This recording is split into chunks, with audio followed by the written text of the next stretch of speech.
pemirsa, makan tahu tempe kayaknya biasa ya. Bahkan menu satu ini menjadi salah satu hidangan yang hampir selalu tersedia di mana saja. Misalnya tempe orek, keripik atau mendoan yang disiram bersama kuah kacang. Nikmat ya pemirsa. Tempe, tahu atau susu kedelai merupakan makanan favorit masyarakat. Bukan hanya murah dan bisa dijangkau oleh semua kalangan, mulai dari anak-anak hingga dewasa dan juga orang tua. Karena kandungan nutrisi kacang kedelai yang cukup tinggi dan baik bagi kesehatan tubuh kita. Lalu pemirsa, tahu nggak ya apa sih manfaat kedelai bagi tubuh? Yang paling sering sih kalau di rumah tempe ya. Nggak harus seminggu sekali sih ya. Jadi lagi tergantung kalau anak-anak tuh lagi mau apa enggak gitu. Biasanya ya dibikin digoreng atau misalnya sambal goreng tempe gitu. Kedelai cukup sering untuk mengkonsumsinya sih. Paling kalau untuk ibu masak di rumah kayak tempe, tahu dan beli-beli paling kayak susu kedelainya sih gitu. Kalau aku pun kan lagi diet juga dan susu kedelai bagus sih buat mengganti konsumsi susu sapi. Jadi kalsium yang nggak didapat dari susu sapi pakai susu kedelai.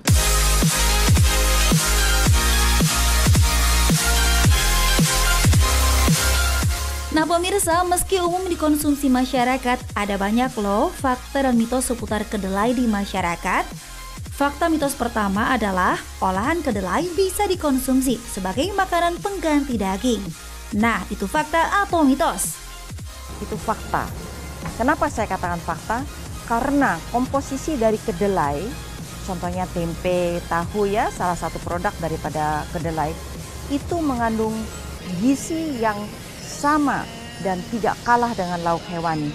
Jadi seseorang yang mengasup produk kedelai sehari-harinya di samping makanan yang lain, tidak usah khawatir akan tercukupi gizinya.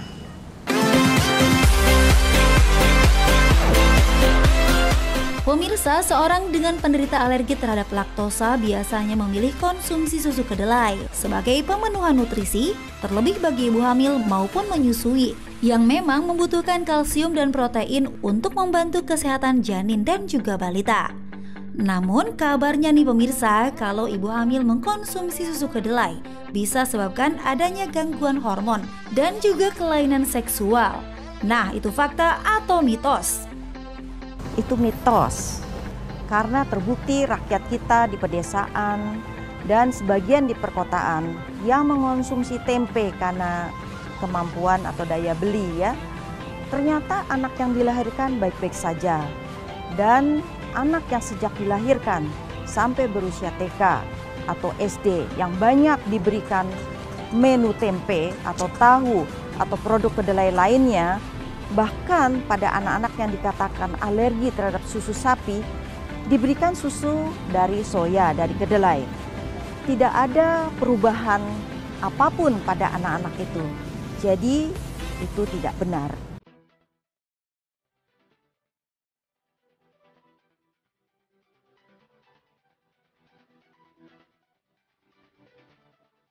Pemirsa, Anda khawatir angka timbangan berat badan Anda meningkat?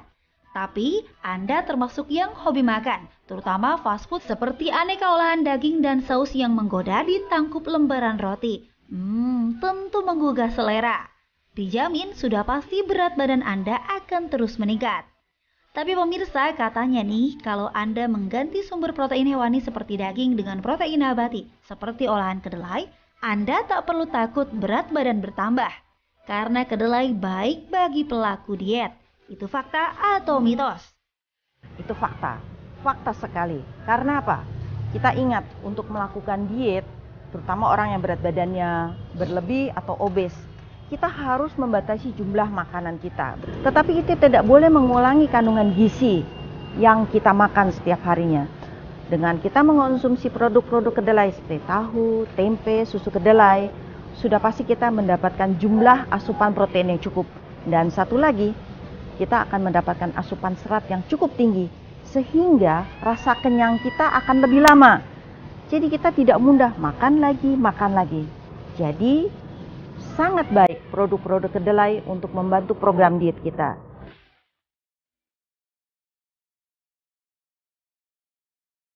Semakin bertambahnya usia, tentu kepadatan tulang akan terus mengalami penurunan. karena menurunnya proses pembentukan sel dalam tubuh, sehingga risiko terkena penyakit osteoporosis pun akan terus meningkat. Nah, untuk menjaga kesehatan tulang dan gigi, masyarakat biasanya mengkonsumsi sejumlah suplemen nutrisi tulang yang sudah tersedia di pasaran, baik dalam bentuk kapsul atau kaplet juga susu sapi. Lalu bagaimana ya dengan kedelai? Fakta atau mitos kalau konsumsi kedelai bisa mencegah osteoporosis? Betul, ini fakta. Kenapa? Karena produk kedelai, misalnya tempe, tahu, susu kedelai, itu mengandung yang kita bilang suatu zat isoflavon yang akan memperbaiki absorpsi atau penyerapan daripada kalsium saat kita bersama-sama makan dengan makanan yang lain. Jadi dengan kita memperbaiki penyerapan daripada kalsium, yang mana itu adalah komposisi daripada tulang kita, kita akan mempertahankan densitas atau kepadatan dari tulang kita. Jadi begitu kita padat tulang, kemungkinan kita menderita osteoporosis juga akan makin lambat.